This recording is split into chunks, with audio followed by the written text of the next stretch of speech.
জুলাই সনদ বাস্তবায়নে সরকারের পদক্ষেপ জানা যাবে ৩ থেকে ৪ দিনের মধ্যে। বিস্তারিত সংবাদ।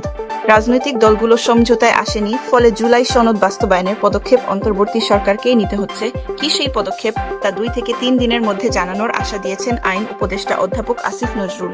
আজ মঙ্গলবার রাজধানীর বিচার প্রশাসন প্রশিক্ষণ ইনস্টিটিউটে এক অনুষ্ঠানে সাংবাদিকদের প্রশ্নে এই সময়ের কথা জানিয়ে বলেছেন, সব দলের প্রত্যাশা পূরণের চেষ্টা করেছি। দেশের স্বার্থে, জনগণের স্বার্থে ভালো কিছু হবে।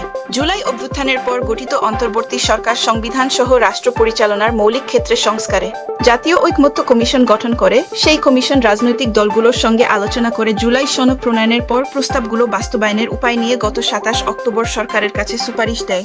কিন্তু গণভোটের সময় সহ বিভিন্ন বিষয় নিয়ে বিএনপি, জামায়াতে ইসলামী সহ দলগুলো বিপরীত অবস্থান নেয়। তখন অন্তর্বর্তী সরকার দলগুলোকে নিজেদের মধ্যে আলোচনা করে সমঝোতায় আসতে ১ সপ্তাহ সময় দিয়েছিল। গতকাল সোমবার সে সময় শেষ হলেও দলগুলোর মধ্যে কোনো সমঝোতা হয়নি। সরকার আগেই জানিয়েছিল, দলগুলোর মধ্যে মতৈক্য না হলে সরকারি পদক্ষেপ নেবে।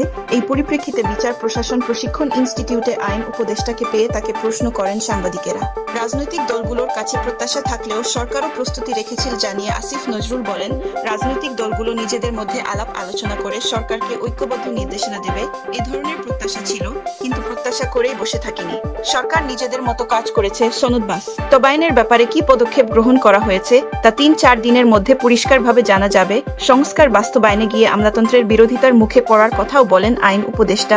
পুলিশ সংস্কার কমিশন আইনের খসড়া তৈরির অভিজ্ঞতা তুলে ধরে তিনি বলেন, এই আইন স্বরাষ্ট্র মন্ত্রণালয়ের করার কথা ছিল, কিন্তু আইন মন্ত্রণালয় উদ্যোগ নেওয়ার পর তারা এটি প্রস্তুত করেছে। আইনটিতে একটি গুরুত্বপূর্ণ প্রস্তাব ছিল যে কমিশন ৩ জন আইজিপির নাম প্রস্তাব করবে এবং সরকার সেই ৩ জনের মধ্য থেকে একজনকে আইজিপি পদে নিয়োগ দেবেন। যখন এই আইনটি আন্তঃমন্ত্রণালয় কমিটিতে পাঠানো হয়, তখন আমলাতন্ত্র প্রচণ্ডভাবে আইনের বিপক্ষে দাঁড়িয়ে যায়।